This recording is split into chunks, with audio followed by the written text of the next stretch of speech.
Welcome to the complete man session. ముందుగా బ్రహ్మర్షి పితామహ పత్రి సార్ కి, స్వర్ణమాల పత్రి మేడం కి నా ఆత్మ ప్రణామములు. ఇక్కడున్న మాస్టర్స్ అందరికీ కూడా నా ఆత్మ ప్రణామములు. సజ్జన సాంగత్యం అనేది మన జీవితంలో ఎంతో ముఖ్యమైనదని పత్రి సార్ చెప్పారు. సో ఈ రోజు మనం కవితారెడ్డి మాస్టర్ తోటి మనం తెలుసుకుందాము. పత్రి సార్ నుంచి ఏం నేర్చుకున్నారు, పత్రి సార్ ద్వారా అతనితో ఉన్న అనుభవాలు ఏవైతే ఉన్నాయో, తను ఏమైతే నేర్చుకున్నారో, అనుభవాలు ఏవైతే పొందారో అవి చెప్పవలసిందిగా మేము కోరుకుంటున్నాం. So over to you madam. Thank you very much madam. ముందుగా మనందరి గురువు గారైన బ్రహ్మర్షి పితామహ పత్రిజీ గారికి, అలానే స్వర్ణమాల పత్రి మేడం గారికి నా యొక్క అనంత కోటి ఆత్మప్రణామం తెలియజేసుకుంటున్నాను. జూమ్ లో ఉన్న మీ అందరికీ, అలానే యూట్యూబ్ ద్వారా వీక్షించే ప్రేక్షకులందరికీ కూడా నా యొక్క ఆత్మ ప్రణామాలు ఫ్రెండ్స్.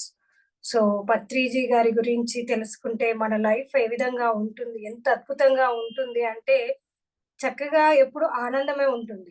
ఎందుకంటే పత్రిజీ గారు అందించిన జ్ఞానం అలాంటిది, అంత అద్భుతమైన జ్ఞానం.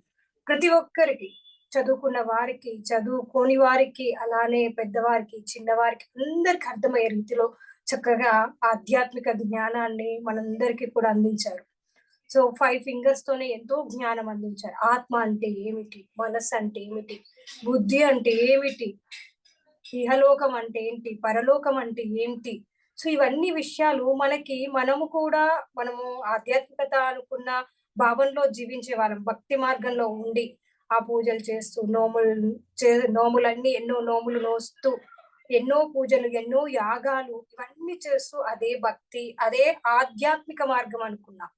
సో ఆధ్యాత్మికత అంటే దేవుడి పూజ చేయడం, స్తోత్రాలు చదవడము, అలానే ఇంకా ఎన్నెన్నో జపాలు చేయడం, ఇవన్నీ కూడా మనం ఆధ్యాత్మికంగా ఎదగడానికి దోహదపడతాయి అనే ఒక భావంలో మనం జీవించాం. సో అలాంటి భావం నుంచి చక్కగా అందరినీ కూడా బయటికి తీసుకొచ్చి, ఆధ్యాత్మికత అంటే నీ ఆత్మ యొక్క ఆ చరిత్ర ఏదైతే ఉందో, నీ ఆత్మ గురించి నేను తెలుసుకోవడము, ఆత్మ జ్ఞానం తెలుసుకోవడమే ఆధ్యాత్మికత అని చక్కగా బోధించి, అందరికీ కూడా సామాన్యుడికి కూడా అర్థమయ్యే రీతిలో ఆధ్యాత్మిక జ్ఞానాన్ని బోధించారు మన గురువు గారు. సో అది ఎంతటి అదృష్టం అంటే, ఎన్ని జన్మల పుణ్యం చేసుకుంటే ఇలాంటి గురువు దొరుకుతారు నిజంగా. సో ఆయన నుంచి నేర్చుకోవాల్సింది ఏంటి అంటే, సో ఒక లక్ష్యం పెట్టుకుంటే ఆ లక్ష్యం కోసం ఏ విధంగా వర్క్ చేశారు. సో ఈ విశ్వమంతా కూడా, ఈ భూమండలంతో సహా మొత్తము కూడా శాకాహారమయం కావాలి, ధ్యానమయం కావాలి అనే ఒకే ఒక ఉద్దేశం. అలానే ప్రపంచం అంతా కూడా పిరమిడ్స్ రావాలి, పిరమిడ్ ఎనర్జీ గురించి ఒక లక్ష్యం పెట్టుకుంటే ఒక మాస్టరు, అది విశ్వ కళ్యాణం కోసం ఒక లక్ష్యం పెట్టుకుంటే తప్పకుండా నెరవేరుతుంది అనడానికి నిదర్శనం పత్రిజీ గారు. సో పత్రిజీ గారి నుంచి మనం అలాంటిది నేర్చుకోవాలి, ఎలాంటి లక్ష్యాలు మనం పెట్టుకోవాలి. సో మన కోసం మనం లక్ష్యం పెట్టుకొని జీవించాలా, లేకుంటే విశ్వం కోసం, ఈ ప్రపంచానికి అభివృద్ధి కోసం మనం లక్ష్యాలు పెట్టుకోవాలా. సో ఆ లక్ష్య సాధన కోసం ఎలాంటి తపన, ఎలాంటి వర్క్ మనం చెయ్యాలి అనే దానికి నిదర్శనంగా మనకు పత్రిజీ గారు ఎంతో చక్కగా మనము దాన్ని చూసి నేర్చుకోవచ్చు. అలానే స్వాధ్యాయం, సో పత్రిజీ గారు స్వాధ్యాయానికి పెద్దపీట వేశారు. ఎందుకు అంటే ఆయన ఎన్నో లక్షల బుక్స్ చదివి ఎంతో జ్ఞానాన్ని పొందారు. సార్ కూడా ఆధ్యాత్మిక జ్ఞానం కోసం ఎక్కడెక్కడో తిరిగి చివరికి ఈ ఆనాపానసతి అనే ఈ చక్కటి ధ్యానం ద్వారా ఆయన ఎంతో ఆధ్యాత్మిక జ్ఞానం పొందారు. సో ఇక్కడ ఈ సార్ ఒకే ఒక బుక్ ద్వారా ఆ ఆధ్యాత్మిక జ్ఞానాన్ని పొంది, సో నువ్వంటే ఎవరు, సో నీ లోపలికి నువ్వు వెళ్ళినప్పుడే నువ్వెవరో తెలుస్తుంది అని చక్కటి ఆ స్వాధ్యాయం ద్వారా తెలియజేశారు.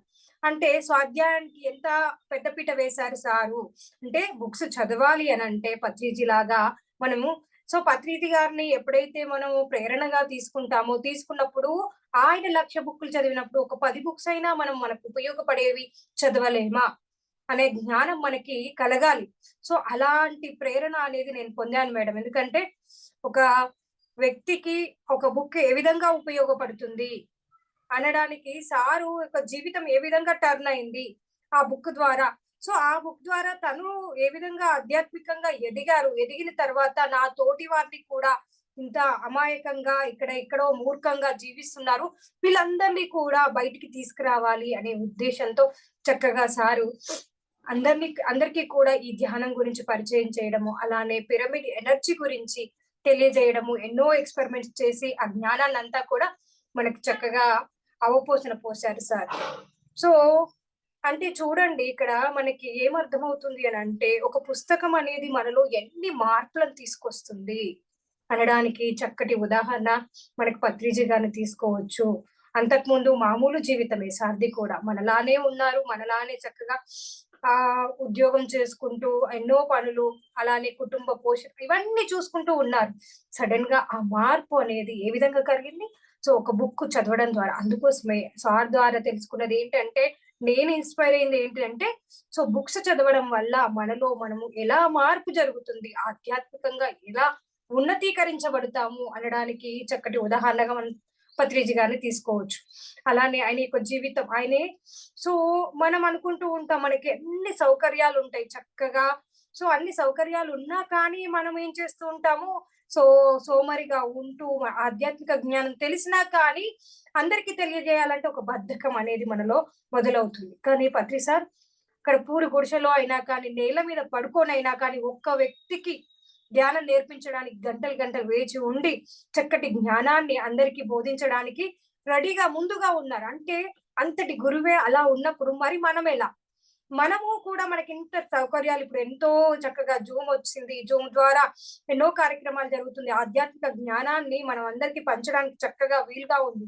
కానీ మనం ఎవరైనా ఫోను చేస్తే నాకు వీలు కాదు. నేను చెప్పలేను ఈరోజు. నాకు టైం లేదు. ఇలా చెప్తూ ఉంటాం. మనం ఇంట్లో కూర్చొని చెప్పడానికే ఇంత మనకి బద్ధకమేస్తుంది.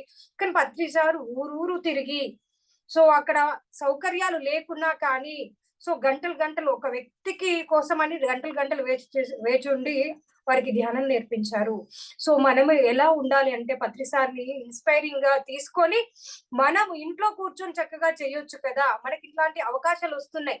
వచ్చినా కానీ మనం ఏం చేస్తున్నాము అనే ఒక అంతర్మథనం అనేది మనలో మొదలవుతుంది ఫ్రెండ్స్. సో, అలాంటి అంతర్మథనమే నాలో మొదలైంది. ఎందుకంటే సార్ అంత కష్టపడి అన్ని ఇంత పిఎస్ఎస్ఎంని ఇంత అభివృద్ధి పరిచారే, మనకున్న సమయాన్ని మనం కొంచెం కేటాయించలేమా? సో, ఈ ఆధ్యాత్మిక జ్ఞానాన్ని బోధించడానికి అనే ఒక తపన నాలో మొదలై అణువణువులా ఆ పత్రిజీ గారు అందించిన జ్ఞానము అందరికీ బోధించాలి అనే ఒక తపన మొదలైంది మేడం. సో, ఇదంతా అంటే మనకి తెలీదు. ఫస్ట్ ఏమనుకుంటూ ఉంటాము, నాకు కూడా ఫస్ట్ స్టార్టింగ్‌లో పత్రిజీ గారంటే తెలియదు. సో, ధ్యానంలోకి వచ్చాను. ధ్యానం అనేది వేరే వాళ్ళెవరో చెప్తే నేర్చుకున్నాను. సో, అలా మా కజిన్ ద్వారా నేను మెడిటేషన్‌లోకి వచ్చినాను. వచ్చిన తర్వాత ఏం జరిగిందనంటే నాకొక మిరాకిల్ అనేది జరిగింది. వచ్చినంక ఒక 2 డేస్‌కే నాకు నా లోపల నుంచి అంటే ఒక ఇంట్యూషన్ అనుకోవచ్చు, లేకుంటే మన అంతర్బోధ అనుకోవచ్చు. సో, దాని ద్వారా ఏంటంటే అరుణజ్యోతి మేడంకి కాల్ చేయమని రావడము. ఆ మేడం ఎవరో నాకు తెలియదు. సో, ఆవిడనెప్పుడు చూడలేదు. కనీసం ఫోన్‌లో కూడా మాట్లాడలేదు. కానీ ఆమె పేరు రావడం ఎందుకొస్తుంది? సో, తెలియదు. మళ్ళీ అలానే 3 రోజులు కంటిన్యూయస్‌గా రావడం. నేను మెడిటేషన్‌లోకొచ్చిన ఒక స్టార్టింగ్ డేస్‌లోనే.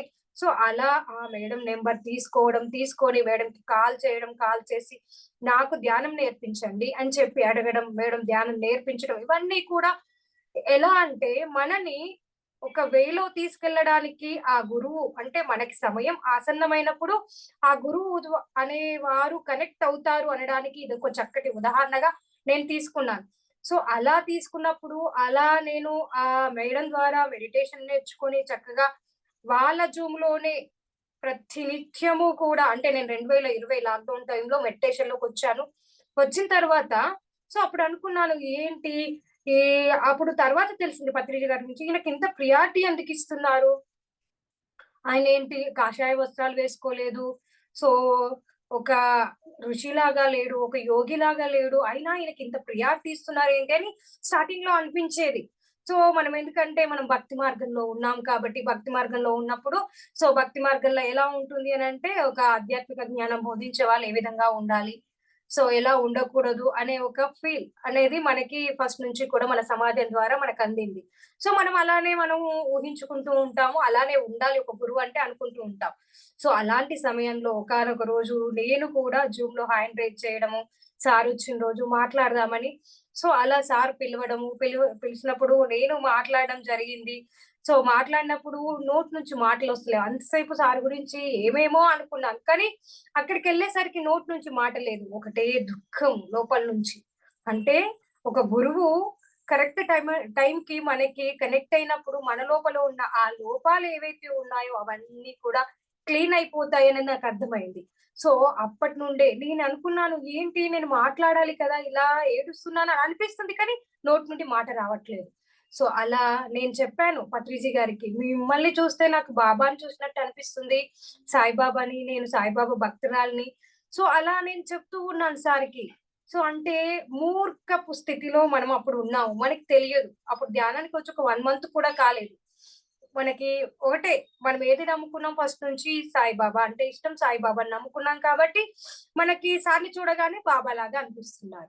అంతే కదా! మన మనస్సులో ఏదైతే ఉంటుందో అదే రూపం ప్రతిబింబిస్తుంది. ఎవరిని చూసినా కానీ. ఒక ఆధ్యాత్మికంగా ఒక జ్ఞానాన్ని బోధిస్తున్న ఒక గురువుని చూస్తే మనకెవరు గుర్తొస్తారు? మన లోపల ఎవరైతే అణువణువున నిలిచి ఉన్న ఆ దేవుడు కావచ్చు, ఆ గురువు కావచ్చు, వారే మనకు కనిపిస్తుంటారు వారి రూపంలో. సో, అలా మాట్లాడి నేను చేసినప్పుడు ఆ రోజు భయంతో మాట్లాడలే. తర్వాత మళ్ళీ ఇంకొక రోజు అలానే జూమ్‌లో మాట్లాడినప్పుడు అనర్గళంగా ఆ మాటలొస్తున్నాయి. ఎక్కడి నుంచి వస్తున్నాయో తెలియదు. మీరు వేరు కాదు, నేను వేరు కాదు అనే విషయాన్ని కూడా నేను పత్రిజీ గారితో చెప్పాను. సో, మీలో మిమ్మల్ని చూస్తుంటే నన్ను నేను చూసుకుంటున్నట్టు అనిపిస్తుంది. మీరు నా పక్కనే ఉన్నారు, నాతోనే ఉన్నారు అని నిత్యం అని ఇలా ఎన్నో మాటలు చెప్పాను. సార్ కూడా సంతోషంగా ఏమనట్లే ఇంకా బాబా అని అంటూ ఉన్నారు. సో, అలా సార్‌తోని కనెక్ట్ అయినప్పుడు అప్పుడు అర్థమైంది. పత్రిజీ గారంటే ఏంటి అనే విషయం అర్థమైంది. చక్కగా నేను ధ్యానం చేస్తున్నప్పుడు నాకు ఎన్నో సార్లు పత్రిజీ గారు నాకు మెడిటేషన్‌లో కనెక్ట్ కావడము, ఎన్నో అనుభవాలు. సో, అలా నేను ఈ టీమ్ జగద్గురు పత్రిజీ అనేది ఓన్లీ పత్రిజీ ప్రబోధాలు విశ్వవ్యాప్తం చేయాలని ఒక ఉద్దేశంతోనే నరేంద్ర ఆసూరి గారు అలానే అరుణజ్యోతి మేడం గారు దాన్ని ఏర్పాటు చేయడం జరిగింది. సో, దాంట్లో నేను ఒక ఆర్గనైజర్‌గా ఉంటూ ఎంతో వర్క్ 5 సంవత్సరాల నుంచి కూడా నేను చేస్తున్నాను అనంటే ఆ కనెక్టివిటీ అనేది గురువు గారు ఇచ్చారు కాబట్టి, ఆ గురువును నమ్ముకుంటే మనని ఒక ఉత్తమమైన దారిలోకి తీసుకెళ్తారు. ఎందుకంటే ఇది చక్కటి వే. సో, ఆధ్యాత్మిక జ్ఞానాన్ని బోధించడానికి ఆధ్యాత్మికంగా మనం పక్కదోవ పట్టకుండా అంటే ఫిజికల్‌గా మనం అన్ని చోట్లకి వెళ్ళలేము. వెళ్ళి మనకు ఆ అవకాశం ఉండదు. ఎందుకంటే ఉంటే కొందరికి ఉండవచ్చు. స్త్రీలుగా ఉన్నాం కాబట్టి కొన్ని కొన్ని సమయాల్లో మనకి ఉంటుంది. కొన్ని కొన్ని సమయాల్లో పిల్లలు సో, ఇంట్లో సంసారం పిల్లలున్నారు కాబట్టి పిల్లల్ని వదిలి వెళ్ళలేము. సో, అలాంటి సమయంలో మనకి చక్కటి జూమ్ ద్వారా ఆధ్యాత్మిక జ్ఞానం బోధించడానికి నాకు చక్కటి అవకాశం కల్పించింది మరెవరో కాదు పత్రిజీ గారే అని ఎప్పుడూ కూడా నేను నమ్ముతూ ఉంటాను. అంటే ఒక గురువుని నమ్ముకుంటే మనని ఉత్తమమైన మార్గంలో నడిపిస్తారు. మనం ఏ వేలో ఎళ్ళాలి, ఎలాంటి వేలో వెళ్తే మనం ఆధ్యాత్మికంగా ఎదుగుతాము. అలానే మనకి కూడా ఆర్థికంగా కావచ్చు, భౌతికంగా కావచ్చు, ఆధ్యాత్మికంగా కావచ్చు ఎంతో సహకారం ఆ గురువు నుంచి ఏయ్, ఏం పేరు? Excuse me friends. ఇంకో పిల్ల పుట్టి ఎన్ని రోజులు? అన్‌మ్యూట్ చేసుకున్నారు. సో, ఆ విధంగా మన జీవితం అనేది ముందుకు సాగుతుంది. మన జీవితం ముందుకు సాగాలి అంటే ఈయనే ఉందా? అక్కడనే ఉన్నదా? మేడం పారిజాత మేడం మ్యూట్ చేసుకుంటారా? Okay continue friends. Madam. Okay. So, ఆ విధంగా మన జీవితం ముందుకెళ్ళడానికి, ఆధ్యాత్మికంగా ఎదగడానికి, అలానే మనకున్న పరిస్థితులు అంటే మనకు మామూలుగా సో, మనం ఏమనుకుంటూ ఉంటామంటే ఆర్థికంగా బాగా ఉంటే, అలానే ఆరోగ్యంగా ఉంటే, మనకు ఆనందం ఉంటుంది, మనశ్శాంతి ఉంటుంది అనే ఒక భ్రమలో మనం జీవిస్తూ ఉంటాం. అలాంటి భ్రమల నుంచి బయటికి తీసుకొచ్చేది గురువే. అలా నేను ఎప్పుడూ కూడా అనుకునేదాన్ని. స్టార్టింగ్‌లో నేను మెడిటేషన్‌లోకి రాకముందుకు ఏమనుకునేదాన్ని, డబ్బు ఉంటే చాలు, అలానే ఆరోగ్యం ఉంటే చాలు, ఆటోమేటిక్‌గా మనకు మనశ్శాంతి అనేది వస్తుంది అనేది ఒక ఫీల్ అనేది ఉండేది. ఎప్పుడైతే ధ్యానంలోకొచ్చానో, వచ్చిన తర్వాత అర్థమైంది. అంటే ఆధ్యాత్మికంగా ఎదిగితేనే ఆధ్యాత్మికంగా మనము జీవనం గడిపితేనే మనకి ఆ మనశ్శాంతి అనేది లభిస్తుంది. ఎన్ని ఉన్నా భౌతికంగా మనకెన్ని ఉన్నా కానీ, ఆ మనశ్శాంతి అనేది మనకి లోటు అనేది ఏర్పడుతుంది అనే విషయం నాకర్థమైంది. సో, అది ఎలా అంటే ధ్యానం చేస్తున్నప్పుడు ఎంత అంటే, ఆ ధ్యానం చేస్తున్నప్పుడు ఎన్నో అనుభవాలొస్తుంటాయి. అలానే కాస్మిక్ ఎనర్జీని మనం గ్రహిస్తూనే ఉంటాం అనునిత్యము కూడా.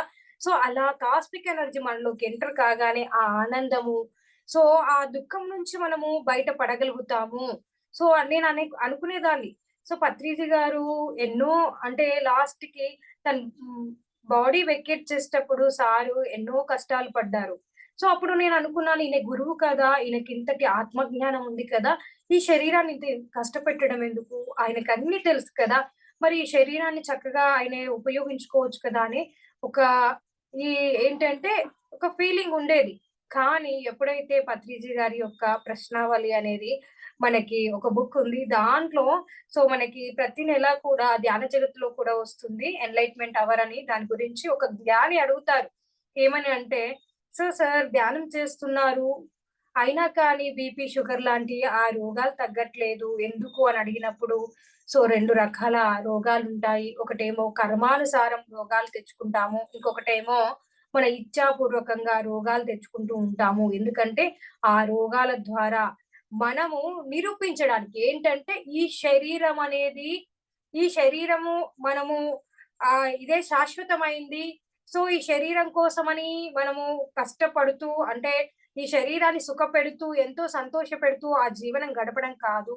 ఈ శరీరానికి ఎలాంటి రోగం వచ్చినా, ఎలాంటి స్థితిలో ఉన్నా కానీ మన యొక్క సాధన కానీ, మన యొక్క లక్ష్యం కానీ మరవకూడదు అని నిరూపించడానికే పత్రిజీ గారు అలాంటి వ్యాధిని ఒకటి తీసుకొని అలానే పత్రిజీ గారే కావచ్చు, అలానే సాయినాథుడు, సాయిబాబా కూడా ఆయన శరీరాన్ని సో వదిలేటప్పుడు ఆ శరీరానికి ఎన్నో రోగాలతోని ఆయన శరీరాన్ని వదిలారు. సాయిబాబా కూడా. అలానే ఇక్కడ పత్రిజీ గారు కూడా సేమ్ యాస్ టీజ్‌గా ఈ శరీరానికి ప్రియారిటీ ఇవ్వలేదు. ఆయనైతే ఏదైతే జ్ఞానం చెప్పారో, ఈ శరీరం అశాశ్వతమైంది. అసలైనది ఏదైతే ఉందో శాశ్వతమైనది. నీ లోపల ఉన్న ఆ చైతన్యం ఏదైతే ఉందో, ఆ ఆత్మ పదార్థాన్ని దాన్ని సంతోషపరచు. ఈ శరీరాన్ని కాదు అని నిరూపించడానికి పత్రిజీ గారు అలాంటి ఒక చ తన యొక్క ఆ వ్యాధి రూపంలో ఆ శరీరాన్ని ఎంతో కష్టం ఆ శరీరాన్ని భరిస్తూ కూడా ఎంతో ఆనందాన్ని మనకందరికి అందించారు. సో అప్పుడు అర్థమైంది నాకేంటంటే అది చదివినప్పుడు సార్ ఎందుకు ఆ వ్యాధిని తను నయం చేసుకోలేదు. తనకంతటి శక్తి ఉన్నా కానీ అంటే తను ఈ ప్రపంచానికి తెలియజేయడానికి శరీరం అనేది అశాశ్వతమైంది. దానికోసము మనం ఏది పట్టించుకోనవసరం లేదు. ఆధ్యాత్మికంగా ఎదగడానికి మాత్రమే, ఆత్మ అభివృద్ధి కోసం మాత్రమే మనం పాటుపడాలి అనే ఒక విషయం అర్థమైంది. సో బీపీలు, షుగర్‌లు తగ్గట్లేదనంటే అది మనం ఇచ్ఛాపూర్వకంగా మన ఆత్మ అభివృద్ధి కోసము, ఆత్మ పురోగతి కోసము మనం తీసుకొచ్చుకున్నవి. సో ఎంత ధ్యానం చేసినా తగ్గట్లేదనంటే అది మన పురోగతికి వచ్చింది కాబట్టి, మనం ఇచ్ఛాపూర్వకంగా తీసుకున్నాం కాబట్టి సో అది మనకి పోవట్లేదు అనే విషయం కూడా నాకర్థమైంది. సో అంటే చూడండి ఒక గురువు దగ్గర నుంచి ఎంత నేర్చుకోవచ్చు. పత్రిజీ గారి యొక్క జీవితం అనేది సో ఒక పిరమిడ్ మాస్టర్‌కే కాకుండా ప్రతి ఒక్కరికి ఆధ్యాత్మికంగా ఎదగడానికి సామాన్యులకు సైతం చక్కటి ఉదాహరణగా ఉంటుంది. ఎందుకంటే సో ధ్యానం చేస్తే ఎలా ఉంటుంది మన జీవితం, ఎలాంటి స్థితి నుంచి ఎలాంటి స్థితికి ఎదగగలుగుతాము. ఒక మామూలు సామాన్య మానవుని స్థితి నుంచి ఒక బ్రహ్మర్షి స్థితికి ఎదిగారు.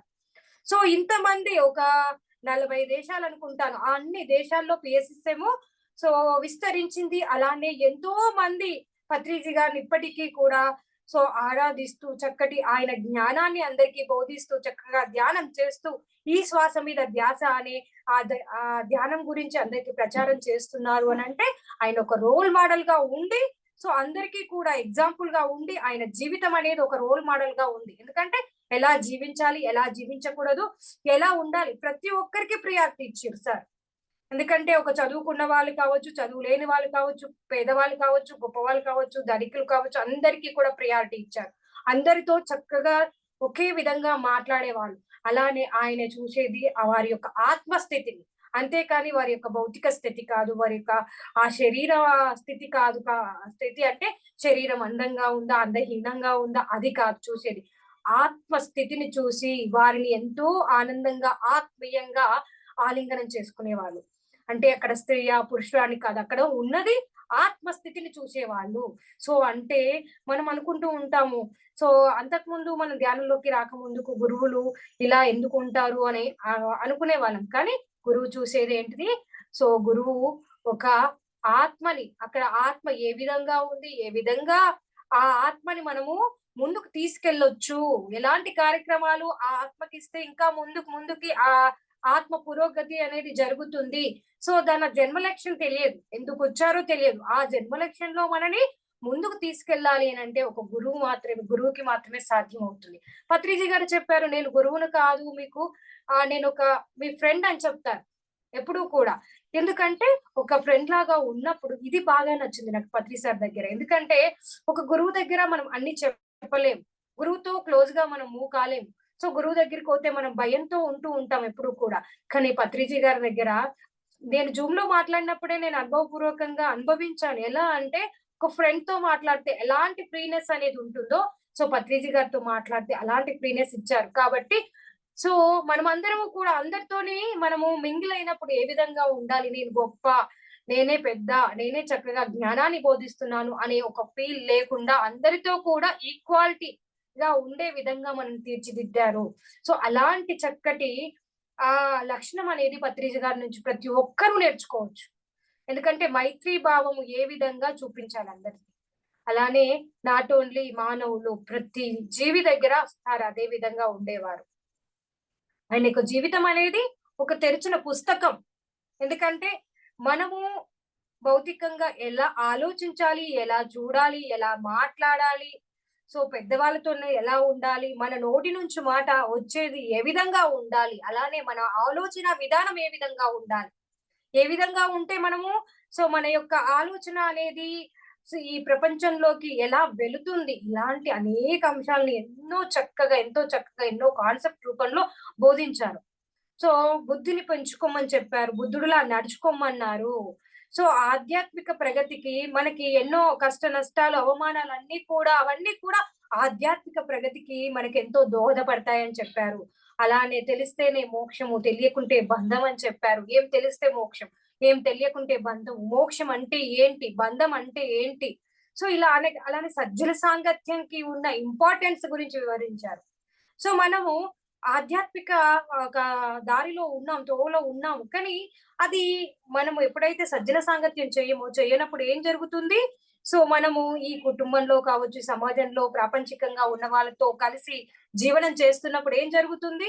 వారి యొక్క లక్షణాలు, వారు ఏం చెప్తున్నారో మైండ్ అనేది అట్రాక్ట్ అవుతుంది. అందుకోసమే ఇక్కడ సజ్జన సాంగత్యం యొక్క ప్రియారిటీ సార్ చెప్పారు. ఇలా సజ్జన సాంగత్యం జరుగుతున్నప్పుడు, ఇలా మనం వెళ్ళినప్పుడు సో మనం ఆధ్యాత్మికంగా ఇంకా ఏ విధంగా ఎదగవచ్చు అని అనేక అంశాలు చక్కగా మనకి పత్రిజీ గారు మనకి వివరించారు ఫ్రెండ్స్. సో పత్రిజీ గారి యొక్క జీవితం అనేది అందరికి ఆదర్శప్రాయంగా ఉంటుంది. ఎందుకంటే మున్ముందు సో మన ముందు తరాలకి పత్రిజీ గారి గురించి తెలియాలి అంటే ఎన్నో బుక్స్ రావాలి. అలానే చక్కగా మనకి ఇప్పుడు సాయిబాబా గురించి తెలుస్తుంది అంటే ఏ విధంగా తెలుస్తుంది? ప్రతి ఒక్కరికి ఏ విధంగా తెలుస్తుంది? చక్కటి ఒక మూవీ రూపంలో ఆయన యొక్క జ్ఞానం కావచ్చు, ఆయన యొక్క జీవితం కావచ్చు అందరికీ తెలియజేస్తున్నారు. దాని వల్లే సాయిబాబా ఇలా ఉండేవారు, ఈ విధంగా జ్ఞానం బోధించారు, ఆయన ఏ విధంగా శ్రద్ధ సబూరి గురించి వివరించారు, అనేక అంశాలు మనకు తెలుస్తుంది. అలానే పత్రిజీ గారి గురించి కూడా చక్కగా ఒక మూవీ రూపంలో ఆయన జీవితం అనేది వచ్చినప్పుడు సో ఆధ్యాత్మికంగా ఆయన ఎదగడానికి ఎంత తాపత్రయపడ్డారు, అలానే ఆయన పడ్డ కష్టాలు ఎవరూ పడకూడదు.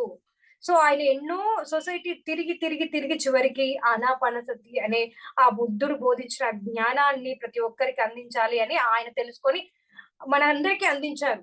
సో అలానే ఈ మూవీ కావచ్చు, లేకుంటే మనకి ఒక డాక్యుమెంట్ రూపంలో కావచ్చు, ఒక సీరియల్ రూపంలో కావచ్చు, దాన్ని తీసుకొచ్చినప్పుడు ఆటోమేటిక్ గా ప్రతి ఒక్కరికి అది అందుతుంది ఆ జ్ఞానం అనేది. ఎందుకంటే ఇప్పుడు అన్నమాచార్యుల గురించి కావచ్చు, అలానే మనకి యోగి వేమన గురించి కావచ్చు, ఇవన్నీ తెలుస్తున్నాయి. అనంటే ఎలా తెలుస్తున్నాయి?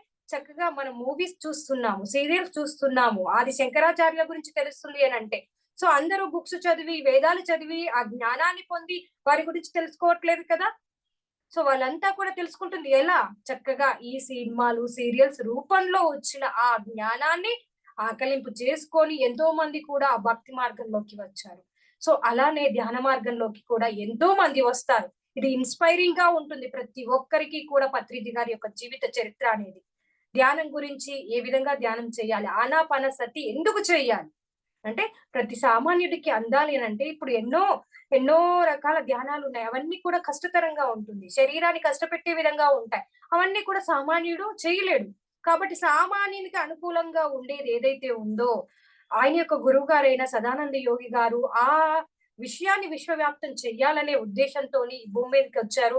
సో ఆ విషయము తెలియజేయాలంటే ఆ శిష్యుల కోసం ఎదురు చూసి కర్నూలులో ఒకానొక సమయంలో 1981 సో ఆ రోజున ఆ టైంలో ఆ పత్రిజీ గారు వెళ్ళడము, పత్రిజీ గారు వెళ్ళి ఆయనను కలుసుకోవడము, కలుసుకున్నప్పుడు ఆత్మ జ్ఞానం మాత్రమే ఇక్కడ బోధించబడుతుంది. వేరే ఏది కూడా ఉండదు అని ఎంతో అద్భుతంగా చెప్పి ఈ ఆనాపానసతిని విశ్వవ్యాప్తం చేయడానికి మనకి పత్రిజీ గారిని అందించారు. మనము ఆ జ్ఞానం అందుకోవడానికి చక్కటి దారి వేశారు మనకి సదానంద యోగి గారు.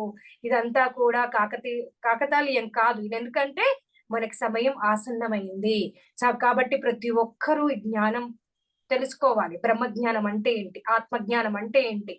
సో అలానే ఈ భౌతిక శరీరం ఎందుకోసం వచ్చింది భూమి మీదకి?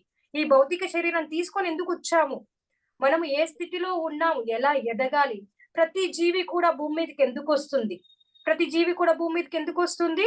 ఆధ్యాత్మిక అనుభవాలను పొందుతాడు. అంటే తను జీవించినప్పుడు ఆ అనుభవం పొంది సో ఆధ్యాత్మికంగా ఎదగడానికి ఆ ఆత్మ అనేది వస్తుంది. అలా ఒక మేక కావచ్చు, ఒక కోడి కావచ్చు, ప్రతిదీ కూడా ఆధ్యాత్మికంగా ఎదగడానికి అంటే ఆత్మ పురోగతి అనేది ఒక జన్మ నుంచి ఇంకో జన్మకి అలా ఆ మేక జన్మ నుంచి డైరెక్ట్ మానవ జన్మకి రావచ్చు. ఇంకో ఉన్నతమైన జన్మ అంటే ఒక ఆవు జన్మ తీసుకోవచ్చు. అలా ఉన్నతమైన జన్మ అనేది తనకి వస్తుంది. కానీ మనం ఏం చేస్తున్నాము? తన యొక్క జీవిత కాలము పొందాల్సిన అనుభవాల్ని పొందకుండా దాన్ని మధ్యలోనే చంపేసి చక్కగా ఆహారంగా తీసుకుంటున్నారు. దానివల్ల దాని యొక్క ఆధ్యాత్మిక పురోగతి, ఆత్మ అనుభవాల పురోగతి అనేది ఆగిపోతుంది. మళ్ళీ తిరిగి అనుభవాలు పొందడానికి అదే జన్మ తీసుకోవాల్సి వస్తుంది. సో అలా మనం కూడా ఆధ్యాత్మికంగా ఎదగాలి అని అంటే చక్కగా ముందుకెళ్ళాలంటే పత్రిజీ గారు చెప్పిన ఎన్నో అంశాలు మనకు అందరికీ కూడా ఆదర్శప్రాయంగా ఉంటుంది. నేను అది ఇంప్లిమెంట్ చేసుకుంటూ ఉన్నాను నా లైఫ్ లో. కాబట్టి నేను మీకు ఈ విషయాన్ని చక్కగా వివరించాను. Thank you friends. Thank you. ఈ చక్కటి కార్యక్రమానికి నన్ను పిలిచినందుకు మీ అందరికీ కూడా టీం అందరికీ కూడా ప్రత్యేకమైన కృతజ్ఞతలు తెలియజేసుకుంటున్నాను. Thank you very much. Thank you madam. Thank you so much master. చాలా బాగా చెప్పారు క్లాస్ మీరు. పత్రి సార్ గురించి ఎంతో గొప్పగా చెప్పారు. మీ నుంచి ఎంతో నేర్చుకున్నాం ఈ క్లాస్ నుంచి కూడా, మీరు చెప్పిన ఈ క్లాస్లో. అండ్ ఈ క్లాస్ ఏదైతే చెప్తూ వెళ్తున్నారో పత్రి సార్కి ఇంకా దగ్గర అవుతున్నాం మనం. అసలు ఇక్కడ వెకేట్ చేసిన ఫీలింగ్ ఎక్కడా లేదు, ఇక్కడే ఉన్నారు, ఇంకా దగ్గర అవుతూనే ఉన్నారు. ఎప్పటికీ అది జరుగుతూనే ఉంటుంది. Thank you so much ma'am. Thank you. Thank you madam. So please like, share and subscribe to the YouTube channel, the Complete Man channel. Thank you so much. Okay.